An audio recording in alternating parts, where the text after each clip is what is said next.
Yes, आजचा आपला topic आहे एक्सरसाइज. काही आपण पोल घेऊ त्याच्या अगोदर, एक्सरसाइजच्या अगोदर पोल घेऊ आपण. पहिला पोल आहे, असे किती जण आहे क्लासमधले ज्यांची ड्रीम पोस्ट पी-एस-आय आहे? हात वर करा. ज्यांची ड्रीम पोस्ट पी-एस-आय आहे. 1 2 राहू द्या हात वर. पी-एस-आय बनणार आहे तुम्ही. 6 7 8 9 10 11 12 13 14 15 16 17 जवळपास 20च्या दरम्यान आहे ना. मग असं गृहीत धरतो 20चं फिजिकल ऍक्टिव्हिटी काही ना काही चालू असेल. आणि तुम्ही तुमचा ड्रीम पोस्ट ठेवलाय पी-एस-आय आणि जर तुम्ही 8-9 वाजेपर्यंत सकाळी झोपत असाल, बरोबर आहे, तर ड्रीम पोस्ट तुम्हाला भेटणार नाही. बरोबर आहे, कारण की जे लोक मेन्स नंतर फिजिकल चालू करतात ते कधीही क्वालिफाय होत नाही. हा पूर्ण काय प्रवास पॅरलल आहे, प्रिलिम्स, मेन्स आणि इंटरव्ह्यू. कारण पी-एस-आय मध्ये काय असतो, इंटरव्ह्यू असतो, माहिती आहे ना, 50 मार्क्सचा. 50 किंवा 40, माझं क्लॅरिफिकेशन करून घ्या, ठीक आहे. सो बेसिकली 40चा आहे ना, 40चा आहे ना. सो बेसिकली लक्षात घ्या, जर तुम्ही पी-एस-आय ड्रीम पोस्ट ठेवता आणि जर तुमची फिजिकल ऍक्टिव्हिटी 0 आहे, तर आताच तुम्ही मेन्स देऊन फक्त ऑस्कर काही भेटत नाही कोणाला. काय पाहिजे? फायनल पोस्ट पाहिजे, है ना. बरोबर. सो बेसिकली लक्षात घ्या, पी-एस-आय वाल्यांनी हा फेज मेन आहे, कारण की मेन्सच्या वेळेस जर कमी जास्त मराठी इंग्रजीमुळे तुमचं झालं तर चालते. आता जर तुमचा प्रिलिम्सचा अभ्यास बऱ्यापैकी असेल तर थोडंफार ग्राउंड करून ठेवा. त्यातल्या त्यात कव्हर करण्यासारखा इव्हेंट म्हणजे रनिंगचा इव्हेंट, तो लवकर लक्षात येत. आणि त्यातल्या त्यात आत्ताच त्यासारखं नाही राहिलाय मागच्या बॅच सारखं. तुम्ही जर आत्ताची पाहिली असेल 24चे रिझल्ट, हे फास्ट चालू आहे. आधी मागच्या 2-3 वर्षापासून समजू शकतो फार जास्त डिले झालाय. इथून तसं होणार नाही, कारण की आयोगाची सुद्धा स्ट्रेंथ फुल आहे आणि सगळ्या गोष्टी आता प्रॉपर चालू आहे. बरोबर आहे. म्हणून जे आहे तुम्ही असं गृहीत धरू नका की मेन्स झाल्यानंतर करेल, बरोबर ना, किंवा प्रिलिम्स झाल्यानंतर करेल. नाही, तुम्हाला आत्ताच पासून तुमचा रनिंगचा इव्हेंट तुम्ही कव्हर करून ठेवू शकता. आणि रनिंग इव्हेंट डायरेक्टली ते 2-2.5 मिनिटात धावायचं आहे तुम्हाला 2 राऊंड सध्या नाही. सध्या फक्त जस्ट रन करा, राऊंड करा, है ना. हा पहिला मुद्दा म्हणजे एक्सरसाइजच्या अनुषंगानं पी-एस-आय ज्यांची ड्रीम पोस्ट आहे त्यांना फिजिकल ऍक्टिव्हिटी काही ना काही करायची आहे. आता दुसरा पोल, किती जणांना 60च्या नंतर जगायचं आहे? 60च्या नंतर जगायचं आहे. अरे बाप, किती विचार करू राहिले तुम्ही.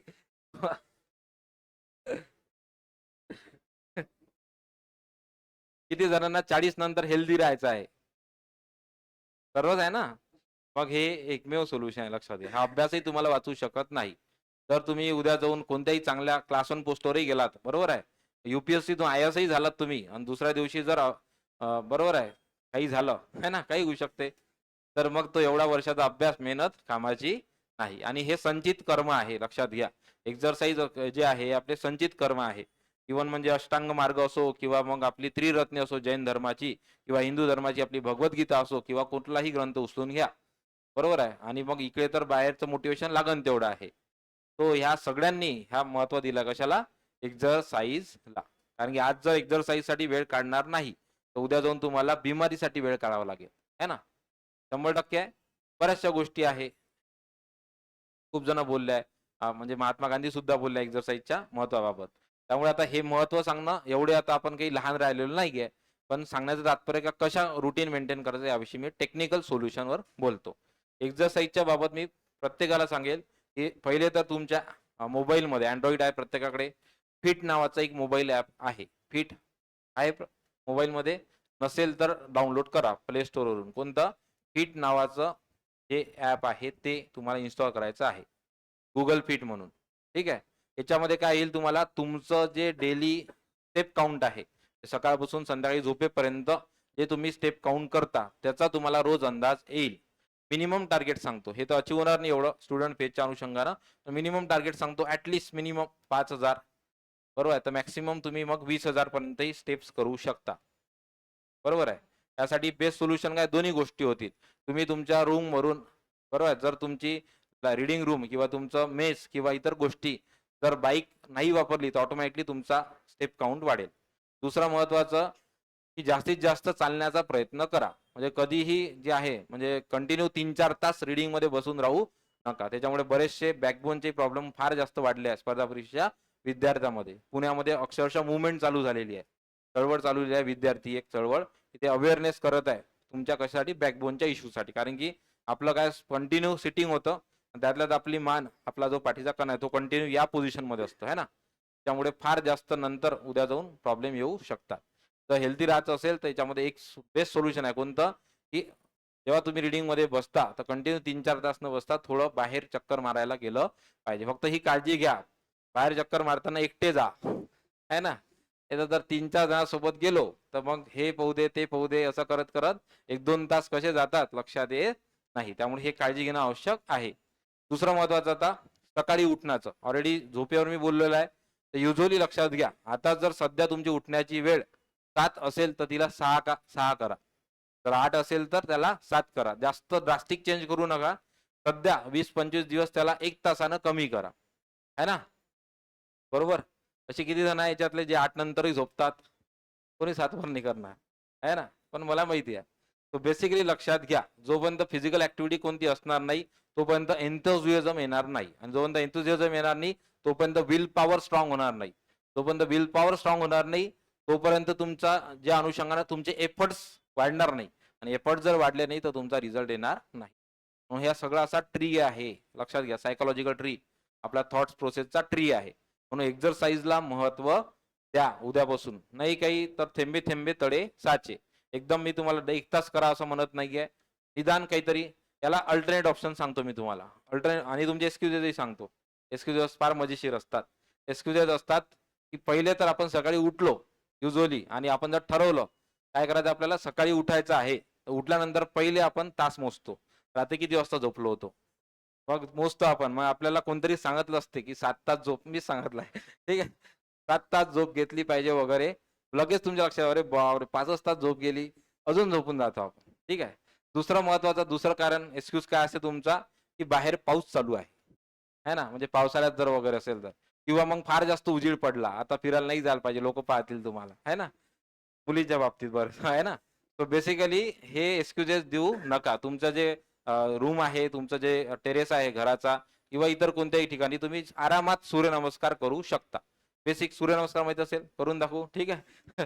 तर बेसिकली लक्षात घ्या, सगळ्यात बेस्ट एक्सरसाइज आहे सूर्यनमस्कार. तुमचं ब्रीथिंगची एक्सरसाइज होतं आणि तुमची मूव्हमेंटही होतं, स्ट्रेचिंगही होते तुमचं आणि तुमचा कार्डिओही होते. हार्टलाही व्यायाम पोहोचतो. त्याच्यामुळे निदान इथून सुरुवात करा. सूर्यनमस्कार काहीच जर करत नसाल तर ॲटलीस्ट लागन तेवढे व्हिडिओ आहे. कुठे? आपल्या YouTubeवर अवेलेबल आहे. ओके. सो बेसिकली लक्षात घ्या. काय कसं आहे तुम्हाला उद्यापासून सूर्यनमस्कार, दुसरं 10,000 किंवा 5,000 स्टेप्स करायचे आहे आणि जर याच्या पुढे जायचं असेल आपल्याला बरोबर आहे, तर ग्राउंड आहे आपल्या जवळपासच. जिल्हा स्टेडियमचं सुद्धा ग्राउंड आहे किंवा आपलं BPEDचं सुद्धा ग्राउंड आहे शिवाजीचं. आणि मला तरी असं वाटतं की बऱ्यापैकी जो गट आहे राहणारा तो हा गायगनगर किंवा पंचवटीच्या दरम्यान किंवा मॅक्स टू मॅक्स राठीनगरपर्यंतच राहतो. त्या सर्वांना आरामात हे ग्राउंड काय पडते? जवळ पडते. तर आवर्जून एक्सरसाइजसाठी उद्यापासून अर्धा 1 तास काढा आणि मला चेंजेस तुम्ही स्वतःहून सांगाल, की सर याच्यामुळे हे चेंजेस झाले. बरोबर आहे. आणि मग याच्या पुढे जाऊन दुसरा ऑप्शन काय? स्पोर्ट्स. एखाद्याला जर फारच जास्त बोर होत असेल, तर त्याने स्पोर्ट्स ॲड करा. स्पोर्ट्समध्ये कोणता एकदम हार्ड स्पोर्ट्स नाही, कोणता सिंपल बॅडमिंटन किंवा व्हॉलीबॉल किंवा अशा पद्धतीचे स्पोर्ट्स तुम्ही इन्क्लूड करू शकतात. आणि काहीच झालं नाही तर बेस्ट काय आपलं चालणं, है ना? तर ते आवर्जून इन्क्लूड करा. आणि मग मला सांगा तुमचे त्याचे परिणाम काय होतात. त्याचे परिणाम मी लिटरली सांगतो तुम्हाला काय आहे, की सर्वात महत्त्वाचा तर तुमचा जास्त अभ्यास होईल. हा चुकीचा मिथ आहे लक्षात घ्या. एक्सरसाइज केल्यानं थकते आणि मग लायब्ररीत झोप येते. हा मॅक्सिमम जणांनी मिथ बनवलेला आहे. है ना? बनवलाय? बरोबर. जे जिम वगैरे करतात, नसेल करत तर मग हा एक मिथ आहे. कोणता? एक्सरसाइज केल्यानं आपण थकून जातो मग लायब्ररीत झोप येते. बिलकुल नाही. एनर्जी आउट नाही होत, इन येते. तुम्ही बाहेरच्या निसर्गामध्ये जा. जर शास्त्रानुसार आपण बघितलं तर आपली आई नेहमी आपल्याला म्हणत होती आणि मी मागच्या बॅचमध्ये सांगता कोणतं, की पहाटेचा काळ जो हा ब्रह्मकाळ असतो तेव्हा अभ्यास करत जा, लवकर लक्षात राहतं. कारण काय त्याच्यामागं आपला सबकॉन्शियस माइंड आणि आपला जो पिट्युटरी ग्लँड आहे आपला, बरोबर आहे? हा सर्वाधिक जास्त त्या एन्व्हायर्नमेंटमध्ये ओपन होतो.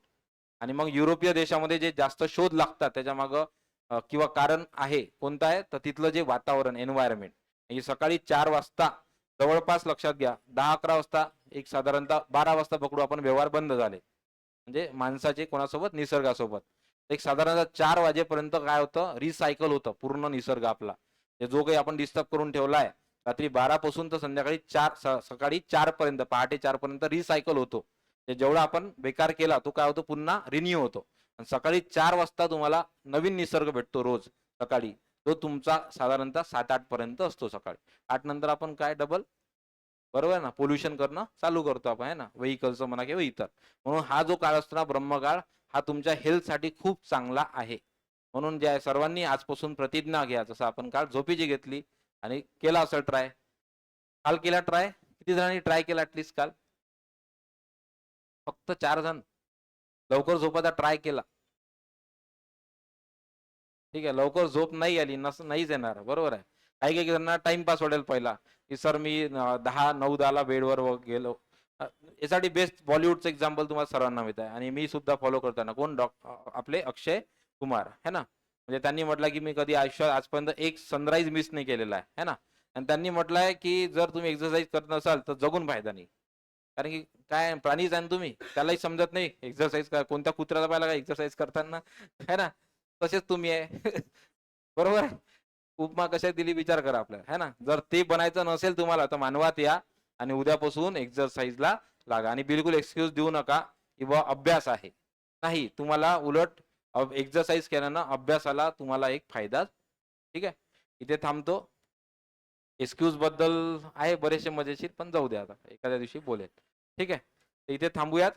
उद्या तुम्हाला नेक्स्ट डेचे टार्गेट दिलेले ऑलरेडी प्रोव्हाईड केलेले आहे. आणखी जास्त लवकर देण्याचा मी प्रयत्न करेल. काल 10 वाजता आले टार्गेट, 8ला आले.